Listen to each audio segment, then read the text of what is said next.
Hola a todos. Hoy tenemos con nosotros a Ramiro Calle. Ramiro Calle es un maestro de yoga y escritor. Ha escrito más de un centenar de libros. Ha estado más de 100 veces en la India. Sus libros, pues, consta de diversas temáticas. En su mayoría son filosóficas o espirituales, aunque también tiene recopilaciones de cuentos y guías de viajes. Desde el año 71 dirige el centro de yoga Shadak, por el que han pasado más de 300.000 personas. Eso es mucho, ¿eh, Ramiro? Eso es Mucho. mucho. En realidad, querido amigo, han pasado ya más de medio millón. Pues caray, Son muchas, sí. son muchas, muchas personas, eso está bien. Y también ha impartido clases en la Universidad Autónoma de Madrid y ha dado conferencias en otros lugares, ¿no? Pero fundamentalmente a Ramiro se le conoce como el maestro de yoga, ¿no? Aparte de escritor, ¿no? Al menos esa es la referencia que yo tengo, ¿no? La más, el pilar más grande de Ramiro. Bueno, con esta entrevista queremos apoyar cualquier proyecto de sensibilización cultural y social que pretenda la aceptación y consiguiente normalización de las experiencias extrasensoriales, paranormales y transpersonales como una habilidad y cualidad especial de la conciencia personal, para que así se vayan erradicando las interpretaciones de significados patológicos dados por ciertas disciplinas de la psicología y de la psiquiatría, al mismo tiempo que se vaya liberando la desinformación que ha provocado tantos y tantos perjuicios, dudas, preocupaciones, aversiones y otros miedos existentes aún en la actualidad hacia los estados no ordinarios de la conciencia. Y para empezar con la entrevista, Ramiro, queríamos preguntarte qué edad tenías cuando empezaste a sentir atracción e interés por todo lo concerniente a lo luminoso, lo trascendente, a lo sacro y eterno, y cómo fue ese despertar. Pues digamos que desde muy niño yo ya tenía una necesidad casi compulsiva, frenética, anhelante, de encontrar respuestas a los grandes interrogantes de la existencia. Todo esto me parecía un gran sinsentido, un desatino, y quería encontrar un propósito, un significado a la vida. Pero cuando realmente comencé a interesarme por la filosofía oriental, las psicologías asiáticas y en concreto el yoga, el zen y el budismo, fue a partir de los 15 años cuando un amigo, Rafael, que era mexicano, estaba radicado en España, en Madrid, este amigo me habló de yoga y me dijo que el yoga era un sistema, una disciplina para lograr sanear, cultivar y sobre todo subyugar la mente. Y como mi mente, como la de la mayoría de las personas, era un verdadero caos, entonces pensé que era mi disciplina, resonó en mí en lo más profundo y desde ahí comencé a indagar, pero no solo en el yoga, en muchas corrientes esotéricas, en distintas técnicas de autorrealización de Oriente, en diversas también metafísicas, tanto orientales como occidentales, en este afán de completarme, en este afán de llenar un gran vacío existencial que era el que yo padecía. ¿Qué personas te han ayudado tanto en lo intelectual como en la praxis experiencial en recorrer ese camino cuya brújula define tu sentido de vida? Bueno, la persona que más me ha ayudado en el sentido que fue mi primera gurú, no cabe duda, fue mi madre. Era una persona muy, muy avanzada para su época, tenía una gran agudeza intelectual, era hija de escritores y ella me animó a adentrarme en la literatura, sobre todo en la literatura francesa y rusa, me animó a conocer las culturas orientales, a interesarme por Buda y otros grandes maestros espirituales y más aún, ella comenzó a recibir clases de un profesor hindú de yoga que se radicó en las afueras de Madrid y luego me llevó a mí, eran clases de Hatha Yoga, de posturas y respiración y relajación, pero que fue sin duda un gran inicio. Luego debo decir que ya esto es indiscutible, fue mi gran gurú. Por otra parte, mi padre, que era un hombre muy hecho a sí mismo, con enormes dificultades, era hijo de campesinos, tuvo una vida extraordinariamente difícil, se hizo con una serie de libros de lo que llamaríamos autosuperación y los tenía en su biblioteca. Reeducar la voluntad, reeducar la memoria, superarse interiormente, y yo ávidamente me colaba en su biblioteca también para leer estos libros. Quiero decir con ello que también tuve un buen caldo de cultivos. Luego estaban mis hermanos, sobre todo el que me seguía más a mí en edad, Miguel Ángel, al que yo le sacaba 15 años, que también estaba muy interesado por la mística, por lo transpersonal, por lo parapsicológico, y investigábamos en muchas ramas, incluso en ramas esotéricas como el espiritismo, la radiestesia, las sociedades herméticas. Quiero decir con ello que si yo echo la mente hacia detrás, si trato de recordar, toda mi vida ha estado de alguna manera impregnado por el espíritu de lo trascendente. Muy bien. La verdad es que, bueno, a mí me resulta, pues, bueno, muy bonito, ¿no? Que Me salga, alegro. pues, que salga desde la casa, ¿no? Desde el hogar, pues, familiar, y que eso, pues, Pues sea sí, parte de esa, pues, cultura o esa educación, ¿no? gracias, José Luis. Efectivamente es muy bonito, es alentador.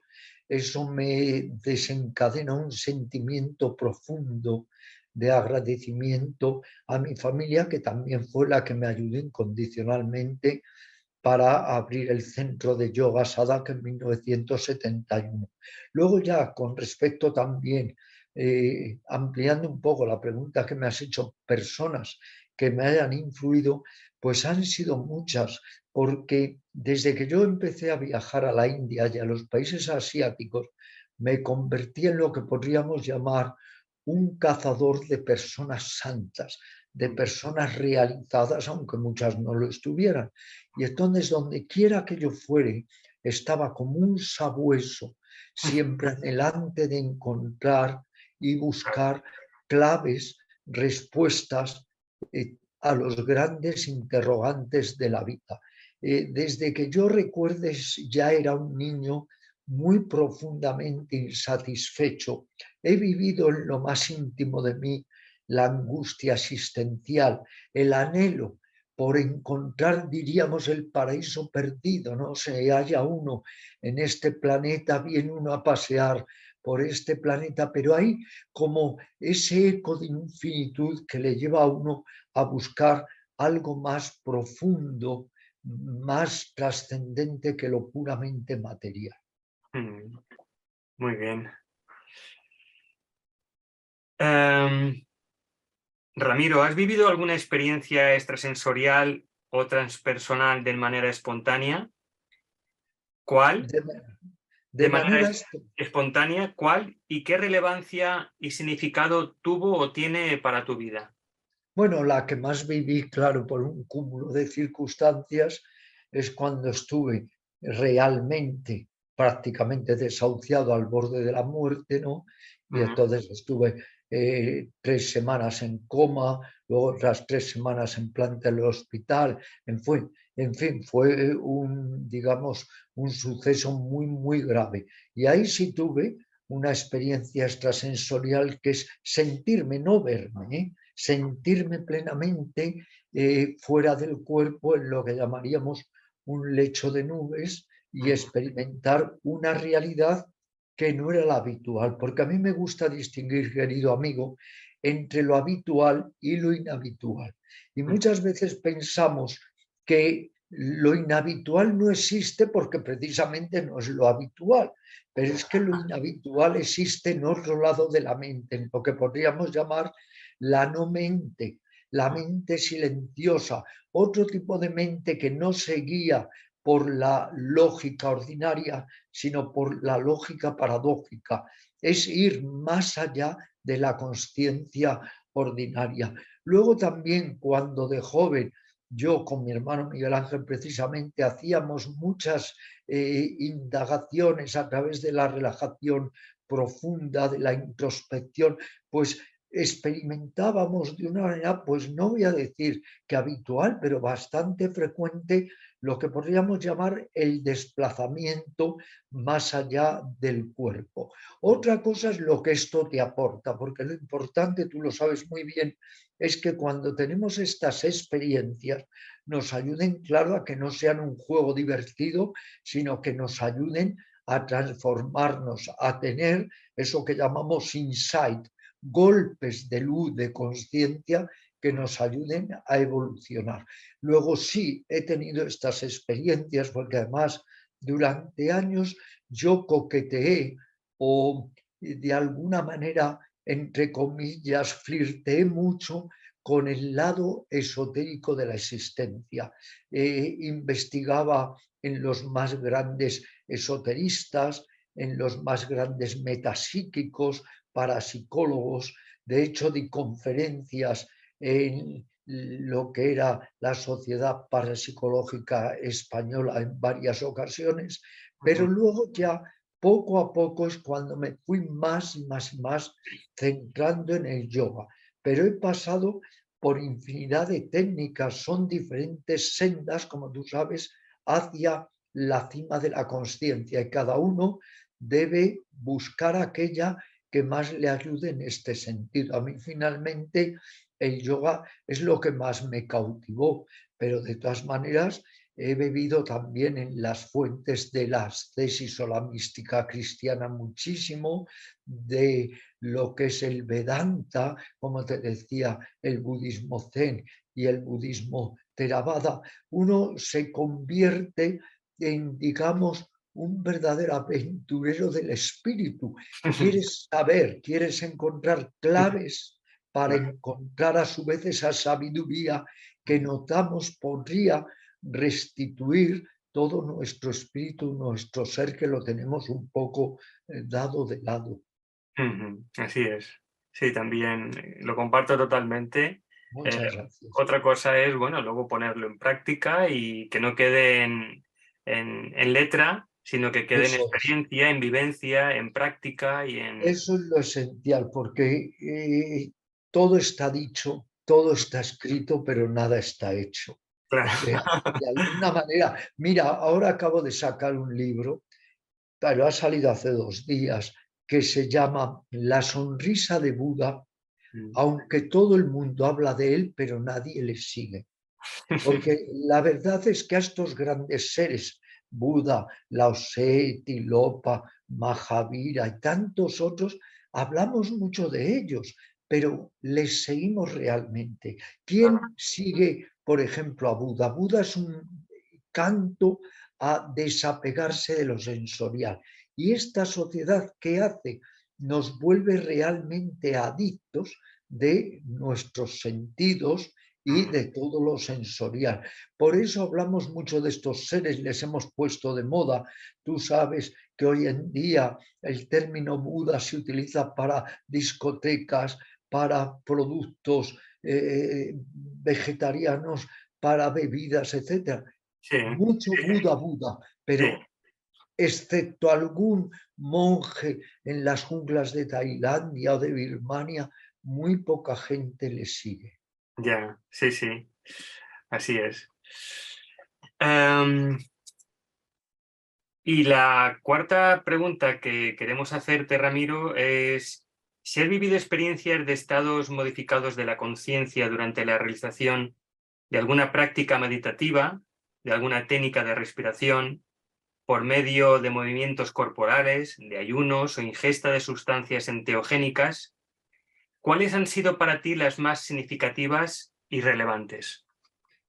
Yo te diría que hay que conjuntar a veces el trabajo consciente sobre el cuerpo, no lo que llamamos ahora yoguismo, que no tiene nada de yoga, es ejercicio, calistenia. Trabajo consciente sobre el cuerpo, trabajo sobre la mente, trabajo sobre las energías y todo ello sustentado en la medida de lo posible en lo que es la virtud, una ética genuina, una ética que no depende ni de gobiernos, ni de épocas, ni de sociedades, sino que se basa simplemente en sentir compasión y tratar de aliviar el sufrimiento de los otros seres. En el trabajo sobre el cuerpo ha sido, pero hay que tener mucho cuidado, pero ya que me preguntas, en posturas de inversión, cuando he logrado mantenerlas bastantes minutos, es cierto que ahí he vivido un estado de suprema introspección. Es como si la mente se parase y entonces, como decimos en el yoga, cuando el pensamiento cesa, surge la luz del ser. Y luego, por supuesto, en meditación, en recitación de mantras y también en lo que llamaríamos conectar con el lado sagrado y eterno de la India, porque la India es hoy en día mucho más materialista que pueda ser Occidente. Está en un desenfreno materialista total. Pero el lado realmente místico de la India, y sobre todo el Himalaya, que te abre la conciencia, ahí sí que he vivido estados, cumbres de conciencia, pero que todas las personas los podemos vivir y contemplando un amanecer o un anochecer, en contacto con la naturaleza, abrazando a un ser querido con determinada música o poema. Eso está ahí como un regalo precioso para Claro. todos nosotros. Pero claro, vivimos tan arrebatados por lo sensorial, tan externalizados, que perdemos de vista precisamente esos estados tan especiales de la conciencia. Y que todo el mundo pues pueda acceder a ello, está claro. Puede acceder a ellos si se pone a ello, Claro, porque claro, claro. a esfuerzos más totales, resultados más totales, a esfuerzos más parciales, resultados más parciales. Yo mismo, si no me hubiera dedicado tantísimo a la difusión, pues habría adquirido estados todavía mucho más superiores de conciencia, porque hubiera puesto todo mi énfasis en esa búsqueda interior y he perdido o ganado, pero sí he gastado mucha energía en escribir y en la docencia. En la divulgación, claro. Exactamente. Sí, sí. Muy bien, pues bueno, esta parte de esta entrevista, que pues de estas 4 preguntas ya ha finalizado. Te queremos dar desde el proyecto de Cultura Ser Uno pues infinitas gracias, Ramiro. Gracias a vosotros, todo lo que sea difundir la genuina cultura, la espiritualidad y la búsqueda real de la conciencia, hay que darle la más cálida bienvenida. Sí, sí, opino lo mismo. Pues nada, Ramiro, muchísimas gracias por tu Gracias a ti tiempo siempre. Gracias. y por toda pues toda tu vivencia, por tu vida, que por cierto, no sé si ya has cumplido los 80 años este Bueno, año. me quedan 7 meses Me quedan 7 para, meses. para cumplirlos, ¿eh? Lo sé porque, Así bueno, que he visto la biografía Madrid del 43, o sea que los 80 años están a punto. están, pero vamos, a punto, ¿eh? Lo esencial es que siempre el tiempo que nos quede, sea un día, sea un año, que lo vivamos motivados en esa búsqueda interior, que si algo necesita esta sociedad convulsa, caótica, indudablemente es que desarrollemos todos lo que llamaba Buda los estados sublimes de la mente, el amor, la compasión, la alegría compartida, la ecuanimidad. Así que, aunque no lleguemos, vamos a tratar de ir. Muy bien, pues lo dicho, muchas gracias Gracias, José Luis, y muchas gracias. estamos en contacto. Fenomenal, muchas gracias.